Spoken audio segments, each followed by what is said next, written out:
하나님의 은총이 오늘 사순절 15일 여러분 가운데 함께 하시기를 기원합니다. 또 주님의 거룩하심을 본받아서 살아가는 복된 하루가 되기를 축원합니다. 우리가 계속해서 레위기 말씀을 보고 있습니다. 성경이 말씀하는 이 거룩의 본래 의미는 구별이라 그랬죠. 오늘 본문에서도 구별이라는 표현이 여러 번 반복되고 있습니다. 그래서 이 거룩의 원리는 한마디로 말하면 구별의 원리다 이렇게 표현할 수도 있어요. 그리고 이 구별의 원리는 두 가지 실천을 요구했던 것을 보게 됩니다. 하나는 더러운 것을 가까이 하거나 더러운 것을 만져서 더럽게 되는 것을 피하는 것이 구별의 첫 번째 원리입니다.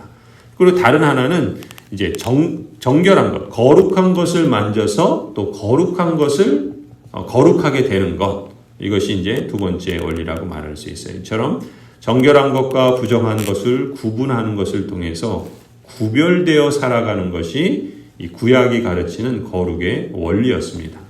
오늘 본문도 보시면은 우리가 어제 11장부터 이렇게 쭉 보면은 이게 이제 가정에서의 거룩한 삶이라고 말했잖아요. 그래서 이제 오늘 본문도 어제 본문에 이어서 주로 부정한 것에 접촉해서 부정해질 경우에 그렇다면 어떻게 정결하게 되는가? 그 부정을 씻는 정결 방법에 대해서 말씀하고 있지요.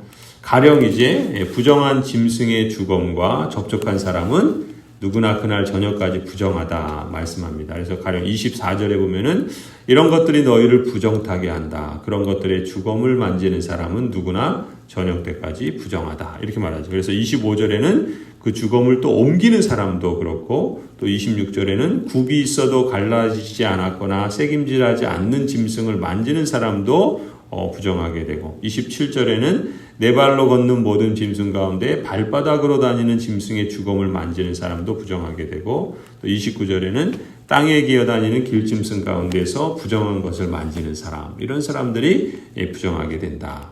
또 계속 이어지죠. 그런 표현들이 32절을 보면은 심지어 사람만이 아니라 물건도 죽음으로 인해서 부정하게 된다라고 말해요.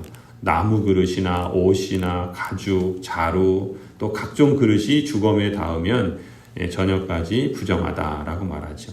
이런 것들은 이제 다음 날에 정하게 되지만 또 어떤 것, 가령 오지 그릇이나 가마나 화로 이런 것은 깨트려 버려야 된다라고까지 말씀을 하십니다.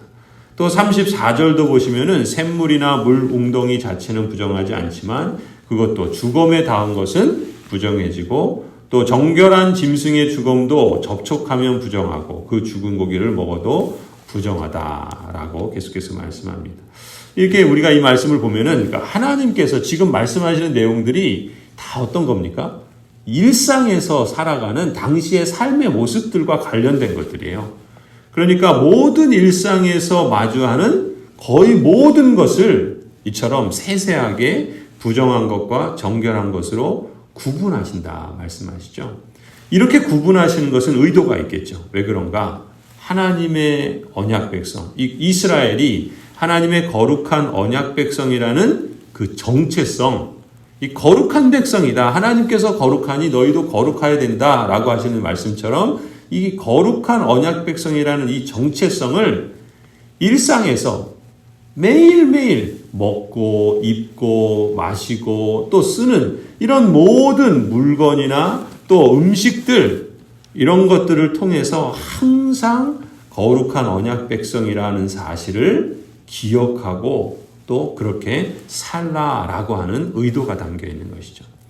그래서 거룩한 삶을 살아가는 것은 비단 그 회막에서 제사를 드릴 때뿐만 아니라 말하자면 종교적인 생활의 일부분일 뿐만 아니라 일상에서 살아가는 가령 마음 씀씀이라든지 또 정신의 문제이기도 하고 더 나아가서는 먹는 것, 입는 것, 자는 것과 같은 의식주의 문제, 곧 몸을 갖고 살아가는 모든 삶의 영역과 뗄 수 없는 일상의 문제가 바로 거룩한 삶을 살아가야 되는 문제다.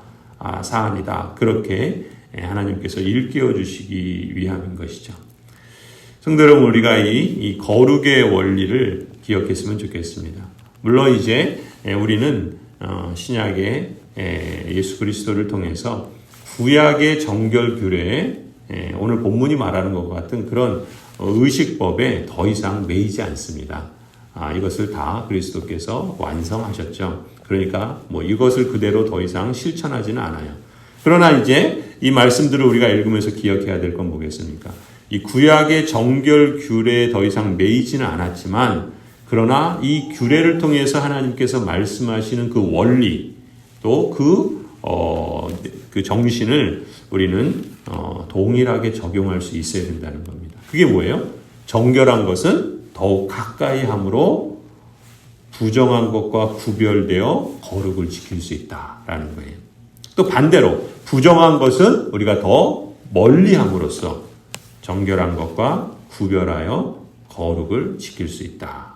이 정결한 것은 더 가까이 하고 부정한 것은 더 멀리 하는 이러한 원리들을 우리가 기억하고 또 살아감으로써 우리가 하나님 앞에 구별된 거룩한 백성으로 일상에서 살아갈 수 있다는 것이죠. 우리가 이 사순절 영적 성장을 위한 믿음의 도전을 진행하고 있지 않습니까? 그래서 이것도 마찬가지예요. 거룩하신 하나님의 임재에 반하는 것이 있다면 몸과 마음과 삶의 실천이 더욱 그것을 적극적으로 피해야 되겠죠. 또 하나님의 임재를 더욱더 가까이 하는 것이라고 한다면 거기에는 우선순위를 두고 힘써 찾고 또 구하고 또 실천하는 것, 그것을 오늘 본문이 우리에게 권면한다 말씀합니다. 어느덧 사순절이 15일 차가 되었습니다. 오늘은 또 주말이 가까운 금요일이기도 하죠. 그래서 오늘 하루도 일상에서 거룩한 사람으로 살아가기를 힘쓰는 복된 날, 또 승리의 날이 되기를 간절히 축원합니다.